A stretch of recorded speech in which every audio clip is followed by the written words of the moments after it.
شاء الله لا حول ولا قوة إلا بالله العلي العظيم. حسبنا الله ونعم الوكيل، نعم المولى ونعم النصير. أعوذ بالله السميع العليم من الشيطان اللعين الرجيم. بسم الله الرحمن الرحيم. والحمد لله على كل حال، والحمد لله على كل نعمة، والحمد لله الذي هدانا لهذا وما كنا لنهتدي لولا أن هدانا الله. لقد جاءت رسل ربنا بالحق، ثم الصلاة والسلام والتحية والإكرام على رسول الثقلين ومحبوب رب المشرقين والمغربين وجد الحسن والحسين سيدنا ونبينا وشفينا ومولانا أبي القاسم محمد. اللهم صل على محمد وعلى آل محمد الطيبين الطاهرين المعصومين المظلومين المنتخبين المنتجبين المذبوحين المقتولين الذين أذهب الله عنهم الرجس وطهرهم تطهيرا. اللهم صل على محمد. ولعنة الله على أعدائهم وغاصبي حقوقهم ومنكري فضائلهم ومصائبهم أجمعين من الآن إلى قيام يوم الدين. أما بعد فقد قال الله سبحانه وتعالى وقاله الحق. بسم الله الرحمن الرحيم.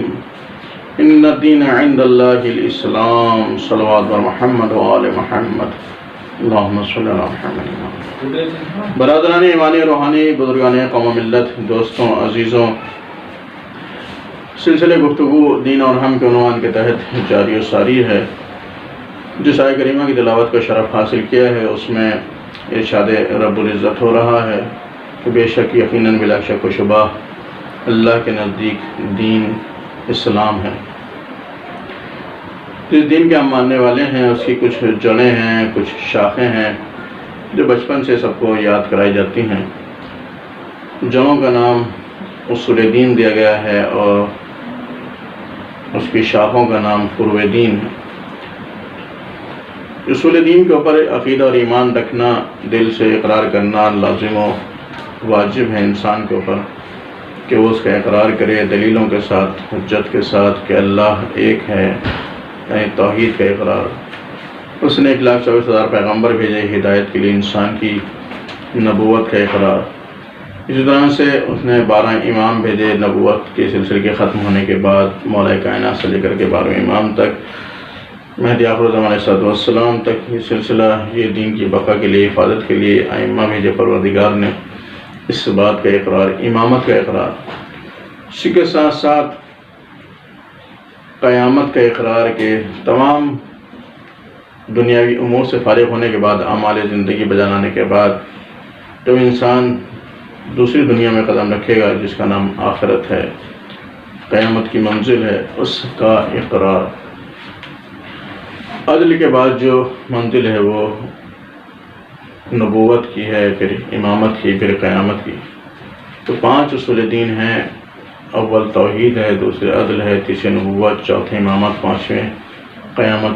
ان 5 کا اقرار تہ دل سے کرنا، یہ اصول دین کے اوپر اقرار کرنا ہے، دین کی جڑوں کے اوپر اقرار کرنا ہے. جب انسان اس بات کا اقرار کر لیتا ہے دلیلوں کے ساتھ تو اس کے بعد پھر وہ احکام شریعہ کا مکلف ہو جاتا ہے. نماز واجب ہو جاتی ہے، روزہ واجب ہو جاتا ہے، حج واجب ہو جاتا ہے اگر استطاعت رکھتا ہے، خمس واجب ہو جاتا ہے، زکوٰۃ واجب ہو جاتی ہے نصاب پورا ہونے کے اوپر،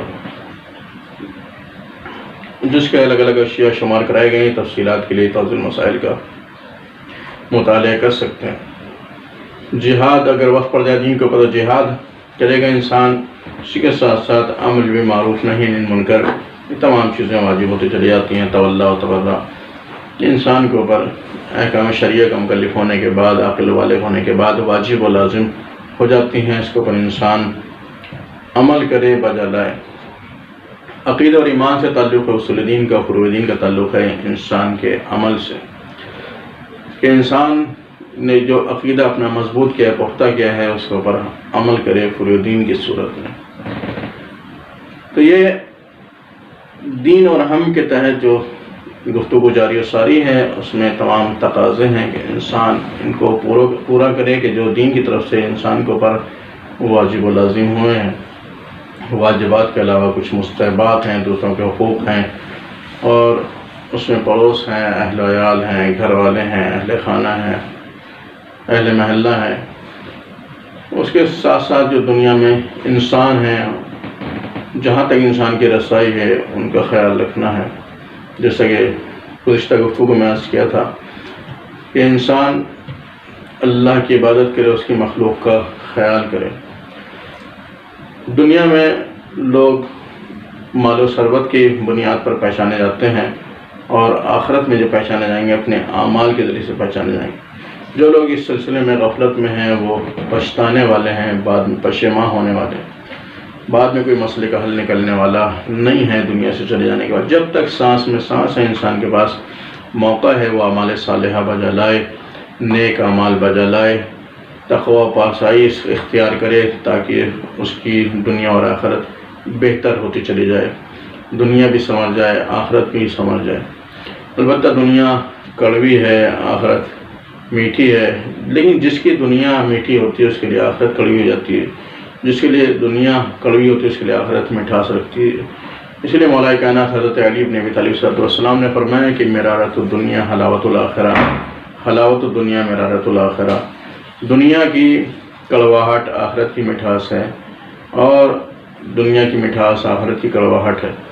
اب یہ انسان کے اختیار ہے کہ وہ کہاں کی کڑواہٹ برداشت کرنا چاہتا ہے اور کہاں کی مٹھاس حاصل کرنا چاہتا ہے، یہ انسان کے اختیار ہے۔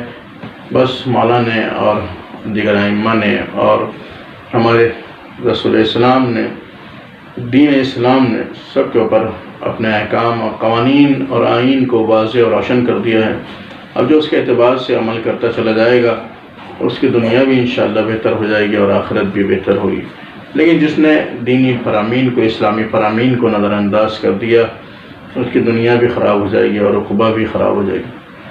تو دونوں جہان کی بہتری کے لیے ضروری ہے کہ جو اسلامی قوانین ہیں اس کو پر انسان عمل کرے، تاکہ دنیا بھی بہتر ہو جائے، آخرت بھی بہتر ہو جائے، اللہ کی اطاعت کرے، اس کے رسول کی اطاعت کرے، اور اولی الامر کی اطاعت کرے، صاحبان امر کی اطاعت کرے۔ یہ ایک اسلامی فالوور کا فریضہ ہے کہ اگر وہ مسلمان ہے، اس نے کلمہ پڑھا ہے، تو اب اس کے اوپر واجب و لازم ہے کہ وہ احکام شریعہ کے اوپر عمل پیرا ہو، تاکہ دنیا اور آخرت سنور جائے۔ اپنے گھر و گھرانے میں، محلے میں، پاس پڑوس میں وہ کیسا ہے تمام چیزیں بھی دیکھی جائیں گی، سب کچھ دیکھا جائے گا، ہر چیز۔ بلکہ یہ کہا ہے کہ انسان کو دنیا میں آزمائش کے لیے بھیجا گیا ہے، انسان کو دنیا میں آزمائش کے لیے بھیجا گیا ہے تاکہ دیکھا جائے کہ اس بہترین عمل کرنے والا کون ہے۔ موت و حیات کی تخلیق اسی لیے ہوئی تاکہ دیکھا جائے کہ بہترین عمل کرنے والا کون ہے، اور جنہیں اس کو پیدا کیا گیا ہے تاکہ وہ اللہ کی عبادت کریں۔ ما خلقت الجن والانس الا لیعبدون، اس کو نہیں پیدا کیا گیا مگر عبادت کے لیے، تو وہ عبادت کریں اللہ کی۔ ہر وہ عمل عبادت بن جاتا ہے جو خوشنودی خدا رسول علیہ رسول کے مطابق ہوتا ہے، اور ان کی مرضی کے خلاف اگر کوئی عمل انجام دیا جاتا ہے تو وہ عبادت نہیں ہوتا بلکہ معصیت کا سبب بنتا ہے، گناہ کا سبب بنتا ہے، عذاب کا سبب بنتا ہے۔ تو انسان کو چاہیے کہ کوئی ایسا کام نہ کرے کہ جو معصیت خداوندی کا سبب بنے۔ گناہ گار ہوتا ہے انسان، اپنے گناہوں سے خوف نہیں کرتا ہے، تو یعنی خوف خدا نہیں رکھتا ہے۔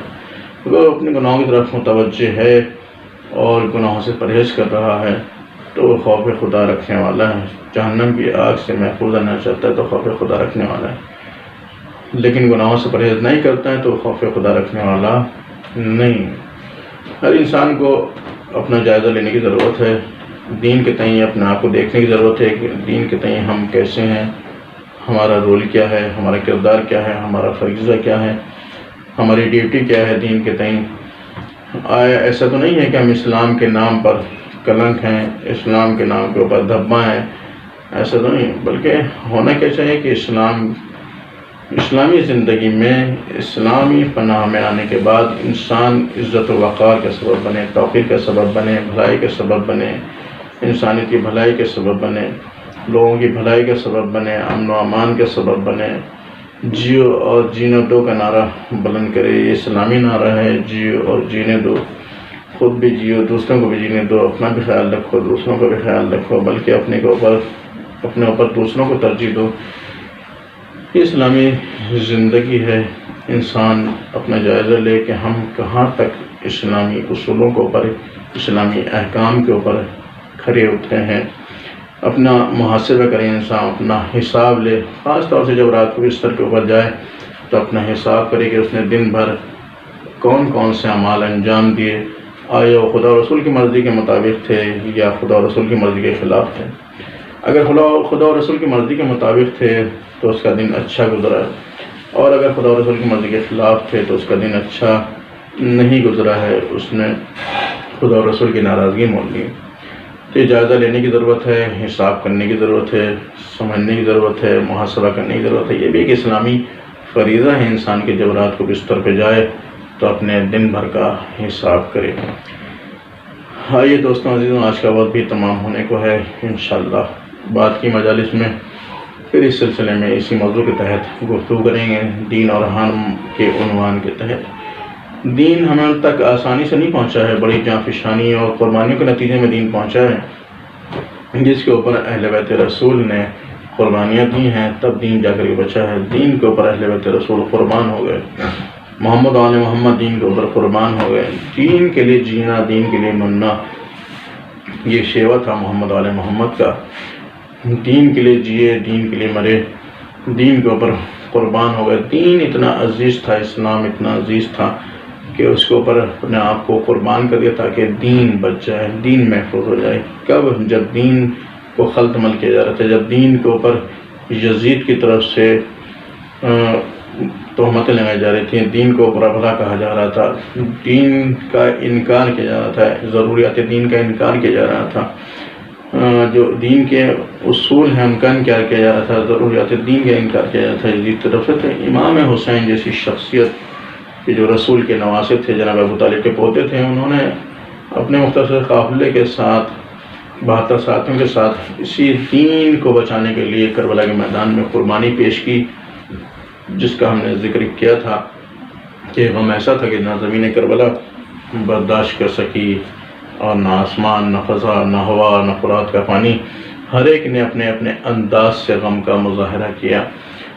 دیکھیے رسم دنیا یہ ہے کہ اگر کوئی ایک مر جاتا ہے تو لوگ پرسہ دینے کے لیے آتے ہیں، تسلی دینے کے لیے آتے ہیں، دلاسا دینے کے لیے آتے ہیں۔ جو ایام چل رہے ہیں بڑے المناک ہیں، غمناک ہیں، ان کا بھی ہم ذکر کریں گے آنے والی مجالس میں۔ تو دین کے اوپر قربان ہونے کے بعد کوئی یہ پوچھنے والا نہیں تھا اہل حرم پہ کیا گزر گئی، کوئی تسلی دینے والا نہیں تھا۔ رسم دنیا ہے کہ اس کا کوئی ایک مر جاتا ہے، لوگ تسلی دینے کے لیے آتے ہیں، پرسہ دینے کے لیے آتے ہیں، دلاسا دینے کے لیے آتے ہیں، لیکن زہرا کا بھرا گھر کربلا کے میدان میں اجڑ گیا، ایک دوپہر میں بھرا گھر اجڑ گیا، دین کے اوپر سب قربان ہو گئے، لیکن جو ان کے پسماندگان تھے، اہل حرم تھے، کوئی تسلی دینے والا نہیں تھا، کوئی پرسہ دینے والا نہیں تھا، کوئی خیریت پوچھنے والا نہیں تھا، کوئی زخموں پہ مرہم رکھنے والا نہیں تھا۔ ہاں پرسہ کس انداز میں دیا گیا، عزاداروں رخساروں پہ تماچے لگائے گئے، سروں سے ردائیں چھینی گئیں، خیام میں آگ لگا دی گئی، بیویاں ایک خیمے سے دوسرے خیمے میں، دوسرے خیمے سے تیسرے خیمے میں، اس سے ہی پہ اکتفا نہیں کی گئی۔ بعد شہادت حسین لائنوں نے لاش حسین کو پامال کر دیا، ادھر کے گھوڑے ادھر، ادھر کے گھوڑے ادھر، بیچ میں ماجائے بہن فریاد کر رہی تھی، اے شمر پسر صاحب کھڑے دیکھ رہے ہو میرا ماجایا پامال ہو رہا ہے، مجھے پامال کر دو لیکن میرے ماجائے کو بچا دو۔ الا لعنۃ اللہ علی القوم الظالمین، سیعلم الذین ظلموا یوم القیامۃ انقلبوا